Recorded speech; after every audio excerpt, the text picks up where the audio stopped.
12 जब कुंभ बीतता है तो 144 वर्ष बाद ये महाकुंभ आता है। और ये महाकुंभ जो है, कहते हैं कि माघ मकर गत रवि जब होई, तीरथ पति ही आव सब कोई, देव धनुज किन्नर नर श्रेणी, सादर मज्जहि शकल त्रिवेणी। एक आजाद चंद्रशेखर आजाद रावण एक नेता हैं, दलित समाज के नेता हैं। उन्होंने ऐसा दावा किया, कहा कि मैं नहीं जा रहा हूं, जो पापी होंगे वही जाएंगे। देखिए, पाप पुण्य की परिभाषा प्रत्येक व्यक्ति अपने अनुसार देता है। इस प्रयागराज में ब्रह्मा जी ने यज्ञ किया था। मानस की कथा ही प्रारंभ होती है कि बटु विश्वास अचल निज धर्मा, तीर्थ राज समाज सुकर्मा।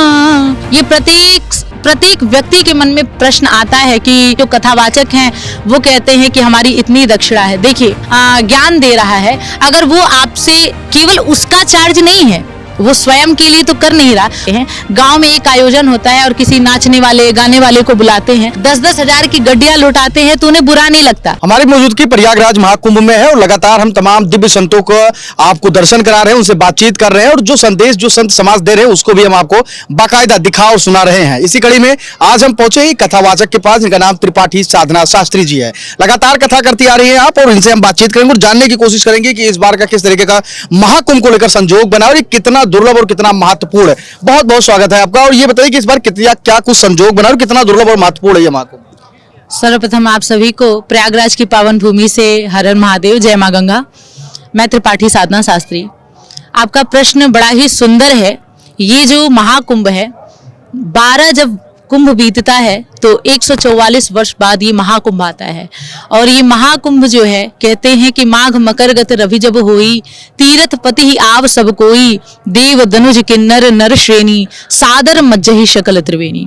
केवल मनुष्य ही स्नान नहीं कर रहे हैं, यहाँ सारे देवता, संत, महात्मा, यहाँ पे किन्नर, जितने भी यहाँ ईश्वर को जानने वाले, ईश्वर को मानने वाले हैं, सभी आस्था की डुबकी लगाते हैं। सभी स्नान करके ऐसा अनुभव करते हैं कि माँ गंगा जो है सभी पापों से मुक्त करने वाली हैं हम जीवों को। इसलिए सभी यहाँ प्रयागराज में महाकुंभ के पावन आगाज पर उपस्थित होकर के माँ गंगा में डुबकी लगा रहे हैं। आप कह रही हैं कि तमाम जो श्रद्धालु आ रहे हैं, ये पावन अवसर आया है, पावन पर्व है सनातन धर्म के लिए, लेकिन ऐसे भी कुछ सनातन धर्म में, हिंदू समाज में ऐसे कुछ लोग हैं जिनका साफ तौर पर यह आरोप है कि महाकुंभ में पापी लोग जा रहे हैं, जिनके पाप किया है। एक आजाद चंद्रशेखर आजाद रावण एक नेता हैं, दलित समाज के नेता हैं। उन्होंने ऐसा दावा किया, कहा कि मैं नहीं जा रहा हूं, जो पापी होंगे वही जाएंगे। ऐसे लोगों को लेकर क्या कुछ आप उनको संदेश देंगे और क्या कुछ कहना चाहिए? देखिए, पाप पुण्य की परिभाषा प्रत्येक व्यक्ति अपने अनुसार देता है। तो जिन्हें यहाँ महाकुंभ में ऐसा अनुभव हो रहा है कि यहाँ पापी व्यक्ति ही स्नान करेगा, जो व्यक्ति पापी हो वो आ करके स्नान करे, तो यहाँ बड़े बड़े संत महात्मा, यमलात्मा, बिमलात्मा, धर्मात्मा, मंडलेश्वर, महामंडलेश्वर, जगत गुरु, शंकराचार्य, सभी इस महाकुंभ में उपस्थित हो रहे हैं। और ये परंपरा केवल आज इस 144 वर्ष बाद आने वाले महाकुंभ की नहीं है, ये बहुत पुरातन चला आ रहा है। इस प्रयागराज में ब्रह्मा जी ने यज्ञ किया था और ब्रह्मा जी के यज्ञ करने के कारण ये तीर्थों का राजा प्रयागराज है। सारे देवता आते हैं। गोस्वामी तुलसीदास जी ने मानस में जो इसको वर्णित किया है, रेखांकित किया है, इस पर विशेष जोर डाला है। मानस की कथा ही प्रारंभ होती है कि बटु विश्वास अचल निज धर्मा, तीर्थ राज समाज सुकर्मा। एक चल प्रयाग है, एक अचल प्रयाग है। तो ये संतों का चलता फिरता प्रयाग जब इस प्रयागराज में आ गया है तो इसकी महिमा 100 गुनी ज्यादा महत्वपूर्ण हो गई है। तो इसलिए जिसको ऐसा अनुभव हो रहा है कि यहाँ पापी व्यक्ति स्नान कर रहा है, अरे संतों के चरणों में तो आकर के ऐसे ही सारे पाप धुल जाते हैं। तो गंगा जी में आकर के संतों की कथाओं को सुनकर के, संतों के सानिध्य में आकर के अगर हमारे पाप धुल जाते हैं तो ऐसा अच्छा है कि वो हमें पापी ही माने और स्वयं को पुण्यात्मा माने। एक और बात हमारे मन में आया, एक सवाल हम और आपसे करना लेना चाहेंगे कि जो लोग यहाँ पे आए हैं, आस्था रखकर तो आए हैं, तमाम कुछ एक आईटी बाबा अभी बहुत वायरल हो रहे हैं। तो लोग कह रहे हैं कि उस दोनों में से आईटी बाबा अपने माता पिता को छोड़कर चले आए और लगातार आईटी बाबा से लोगों ने बातचीत किया। उस पूरी घटना को आप कैसे देखते हैं? उनके वायरल होने का पीछे का कारण क्या है? दूसरी चीज ये है कि जो लोग अपने माता पिता का सेवा करना परम कर्तव्य होता है या फिर इस तरीके का ब्रह्मचर्य जीवन में आना? देखिए, दोनों बातें अलग अलग हैं। माता पिता की सेवा करना हमारा शास्त्र कभी ऐसा आज्ञा नहीं देता है कि माता पिता की सेवा न की जाए। सर्वप्रथम लिखा गया है मातृ देवो भव पितृ देवो भव।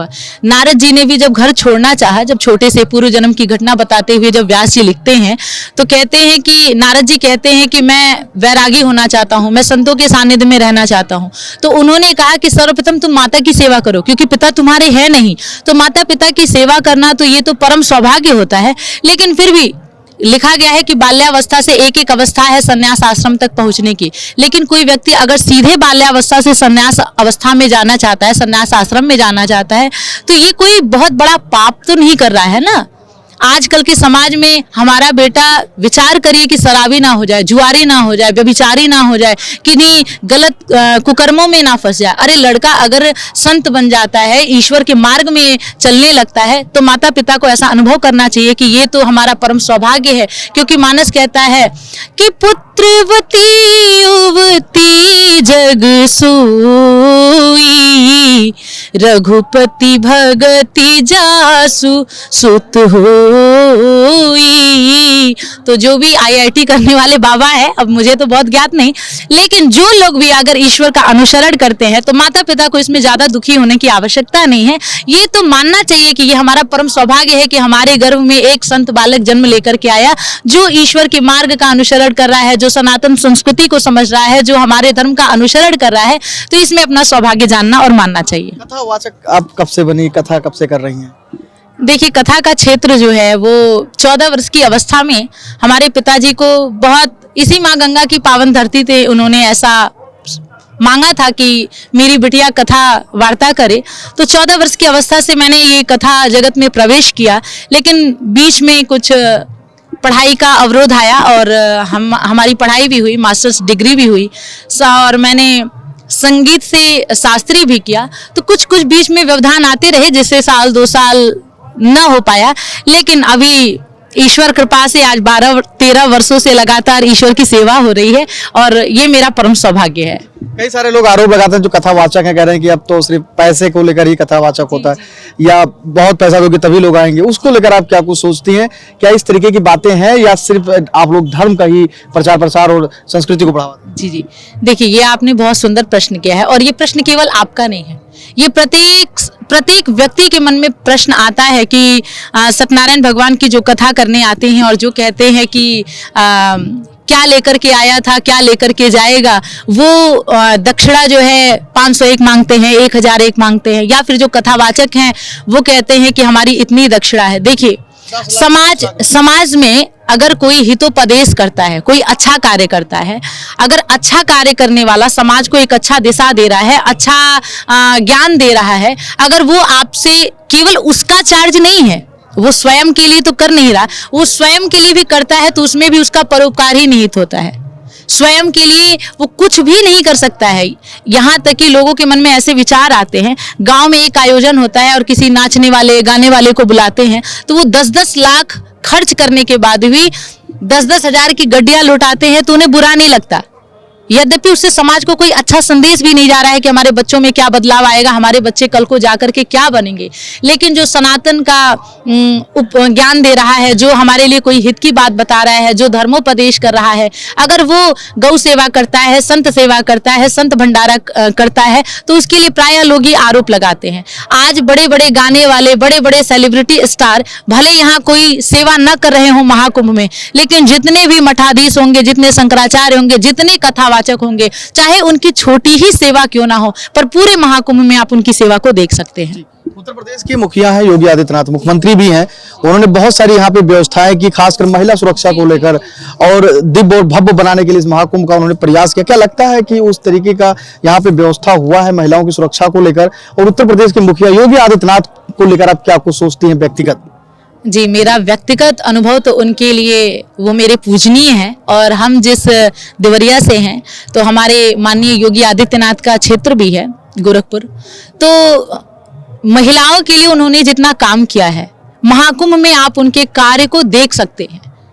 हम आज के 12 वर्ष पूर्व भी कुंभ में आए थे और आज भी कुंभ में आए हैं। जो व्यवस्था आपको यहाँ देखने को मिलेगी, कहीं भी आपको एक गंदगी नहीं देखी जा सकती है। कहीं आप देख सकते हैं कि कहीं मेला को इतना फैला दिया है कि कहीं आप भगदड़ नहीं देख सकते हैं। माता बहनों के लिए जो भीड़ भाड़ में जो आतताई आते थे या विरोधी आते थे, जो कुछ ऐसा अनैतिक कार्य करने वाले आते थे, पुलिस की व्यवस्था इतनी तगड़ी की गई है कि आपको कहीं भी किसी भी प्रकार का ऐसा अनैतिक कदम उठाते हुए आप नहीं देख सकते हैं। तो ये माननीय मुख्यमंत्री जी ने बहुत सुंदर कार्य किया है। मुसलमानों को लेकर आपकी क्या राय है? कहा उनको रोक दिया गया, कुंभ में दुकान न लगाएं, उनको आने नहीं दिया गया, कहा गया कि मेला में आते हैं ये छेड़छाड़ करते हैं महिलाओं के साथ, बच्चियों के साथ और लफ्ज जिहाद करते हैं, अलग अलग तरीकों से उनको घेरा गया और कहा गया सनातन धर्म में यहाँ आस्था की नगरी, यहाँ उनको आने की हो सकते हैं। उसको लेकर आप क्या सोचते हैं, क्या उनको आने देना चाहिए था या नहीं?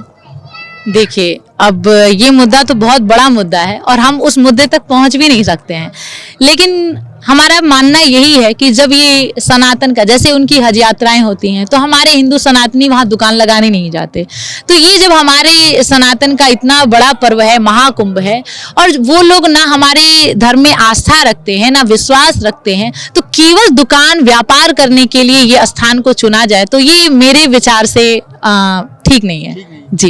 वक्फ बोर्ड के एक मौलाना शहाबुद्दीन बरेली के, उन्होंने जब यहाँ प्रयागराज में तैयारियां चल रही थी तो उन्होंने एक और सवाल दागा, कहा कि ये तो पूरी वक्फ की बोर्ड की जमीन है, यहाँ पे प्रयागराज क्यों हो रहा है, यहाँ पे कुंभ क्यों हो रहा है? उनको लेकर आप क्या सोचते हैं कि इस तरीके के मौलाना इस तरीके के भड़काऊ भाषण? अब देखिए, वक्फ बोर्ड की जमीन है या नहीं है कहने के लिए तो वो हमारे घर को भी वक्फ बोर्ड की जमीन बना सकते हैं, कहने के लिए तो वो अयोध्या राम मंदिर को भी पूरा वक्फ बोर्ड का ही जमीन बना सकते थे। तो ये तो अपने अपने कहने का विषय है, लेकिन मेरे विचार से ये उनका जो भाषण है वो अशोभनीय है। उन्हें इस प्रकार की बातें नहीं करनी चाहिए, वो भी महाकुंभ को लेकर के। अखिलेश यादव को कैसे देखते हैं? अखिलेश यादव कैसे नेता? देखिए, अखिलेश यादव अच्छे नेता है, इसमें कोई दो राय नहीं है।